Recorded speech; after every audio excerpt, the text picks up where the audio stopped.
gosh, this is an exciting and sad video all in one. I've got my two cats here talking about animals, alright? Gosh, they need our help. We need to save and protect these animals. Go back on the floor, Shad.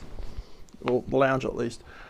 My goodness, I was in the car today with my girlfriend listening to the radio and I heard a news story about pandemic animals getting left behind because the pandemic's kind of coming to an end now. People are going back to work, right?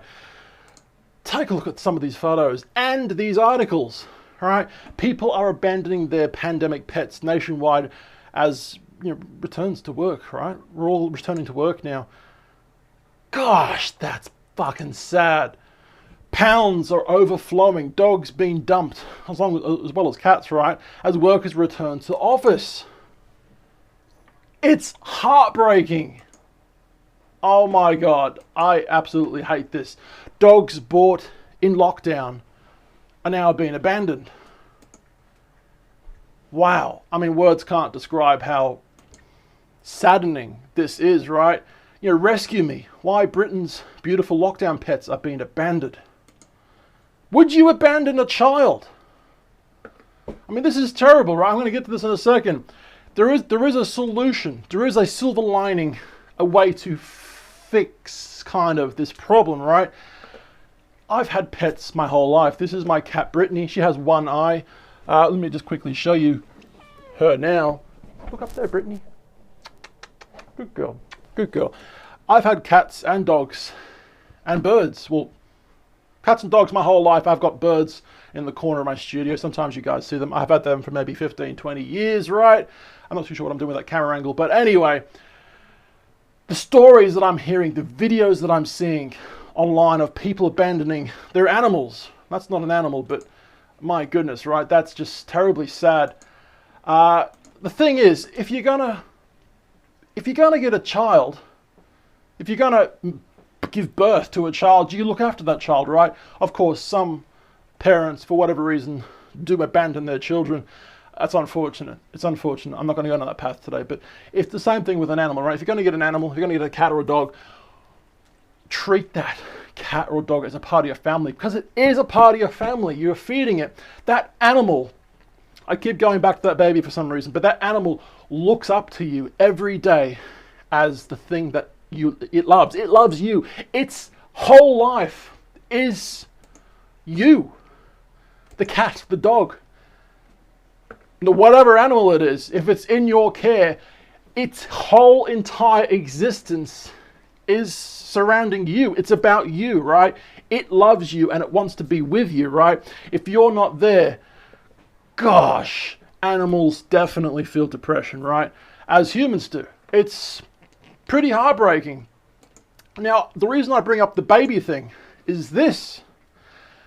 The average dog has a mental age equivalent to that of a 2.5-year-old human child, right?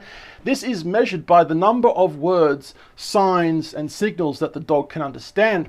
A very smart dog can learn about 250 commands, apparently. Border Collies, Poodles, German Shepherds, Golden Retrievers are among the smartest dogs. However, there is an individual, blah, blah, blah, forget about that one. The same is true of other species, right? The average cat has a mental age equivalent to that of an 18-month-old human. Just remember, guys, when you're abandoning your animal on the street or in a shelter, I mean, you're basically abandoning your child. All right? I understand there are some cases of people that are like, oh, I really can't look after this animal. For whatever reason, I understand that. Okay, if that truly is the case, then maybe giving it a better home would be a better solution, right? Absolutely. But people that are just like, no, I can't be bothered anymore. Mate, you bought this animal for you and your family. It is now your family member, right? Look after your animal. Look after your pet. It is a part of the family, right? So how can we fix this problem, right? How can you help an animal shelter? Here are 5 ways, according to this website. Volunteer at a shelter. All right, that's one way you could do it. Foster a pet. That's going to be the main one here. Foster a pet. Give an animal a second chance, right? Engage with shelters on social media. This is a huge one. Wherever you live on Earth, there will most likely be an animal shelter, right? Looking after, poor animals that have no longer got a place to live, right? Go on the website, go on social media, look for an animal shelter close by, right? Get in contact with them, visit them. You can give money. That's another way you can help, right? These animal shelters need money for food and supplies, right? Donate supplies. That's another one, obviously, right? We just said it. Adopt a pet. Why adopt a pet from an animal shelter, right? Well, excuse me, rescue animals are not more likely to have behavioral issues than pets bred on purpose. I mean, there's a whole list of things there which I'm not going to read, but I mean, giving a living creature a second home. Wow, what an honor that would be. What an honor you could do for, I'm not making any sense, am I? But what an amazing accomplishment, right? Giving an animal a second home. Wow, it would love you for the rest of its life. Now, I will quickly say, 99% of the animals I've had and still have are animals that we've never bought. For whatever reason, animals seem to come to our house, right? I think my mum ends up giving food to the stray cats in the street, and they just come because they've got nowhere else to live, right? They come.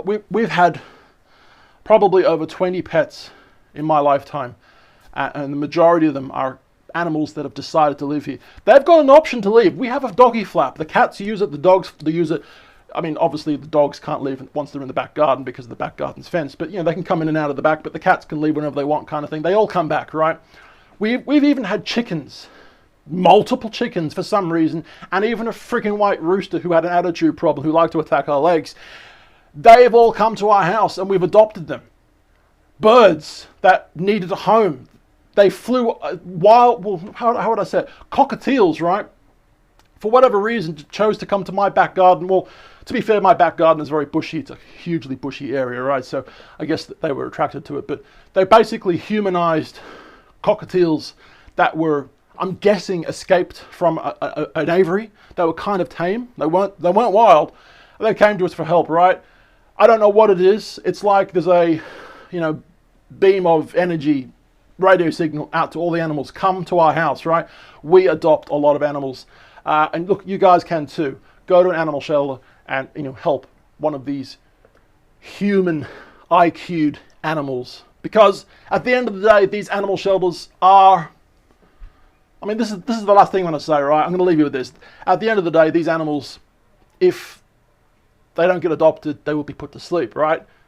These animal shelters are overrun with pandemic pets, right? It's fucking depressing. But you can be the cure to that depression, all right? Go help an animal. Do the right thing, guys. All right? Otherwise, they're getting put to sleep. Hope you guys like this video. We're on channel 2. We make videos every week. Channel 1 as well. Instagram, Facebook, YouTube, at TallBoyGareth. I've been tall. My name's Gareth. And, Jesus, attitude problem. They don't get along, but they're kind of friends. Kind of? You guys gonna be friends? And I'll put you both there and try and be friends. Try and be friends, okay? Get away. No. I'll see you guys tomorrow. Bye.